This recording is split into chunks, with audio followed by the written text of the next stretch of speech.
I was a classroom teacher for 14 years, and for the last 16 years I've been working in schools throughout the United States with students and teachers, parents, administrators, seeking to create what I call emotionally safe schools. You know, it's a fascinating reflection that I recently had to say that this issue of bullying and antisocial behavior, I don't think it's any worse than it ever has been. I think there's just more of an emphasis on trying to do something about it. You know, I've seen certainly technology and the pace of life has sped up and shifted, and maybe kids are experiencing things at younger ages than they had in the past. But, you know, essentially, all children in school, they want to belong. They want to find a place.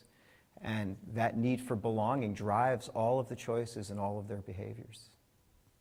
And what I'm concerned about is that people in decision-making positions who look at events that show up in the news that are horrific events, painful, traumatic, and they do the old reactionary approach, you know, and so they say we need to have policies in place.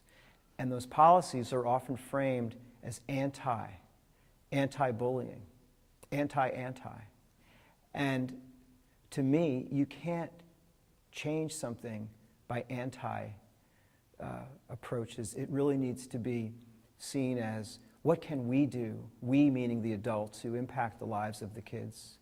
What can we do to create positive learning environments for them? A very typical response when there's an event that hits the news is to come up with a policy. And typically what we're seeing now are anti-bullying policies, whether they're in school districts or states or pretty soon the federal government. I know recently President Obama had a letter sent through the Department of Education to every school in the United States saying, you must come up with a policy. And the mindset of so many people is, in my mind, a negative one, anti-bullying, even labeling the bully. I don't even like to use the word the bully. I like to look at it as a behavior. Bullying is an anti-social behavior. And behaviors are forms of communication. So our challenge as we work with children is to learn how to decode the behaviors, learn how to understand what it is they're trying to say, what's missing in their lives. Typically, a sense of affiliation, a place of belonging.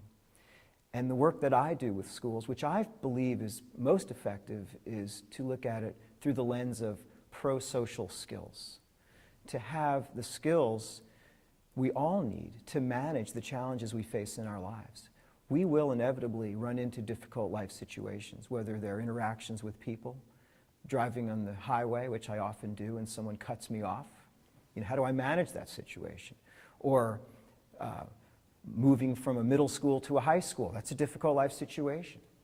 The challenge is, what learning environments can we create in schools to help those young people manage their difficult life situations? So it's not, don't do this, it's what can we do for you? What skills do we need? What social skills? What life skills? People who bully often lack social skills.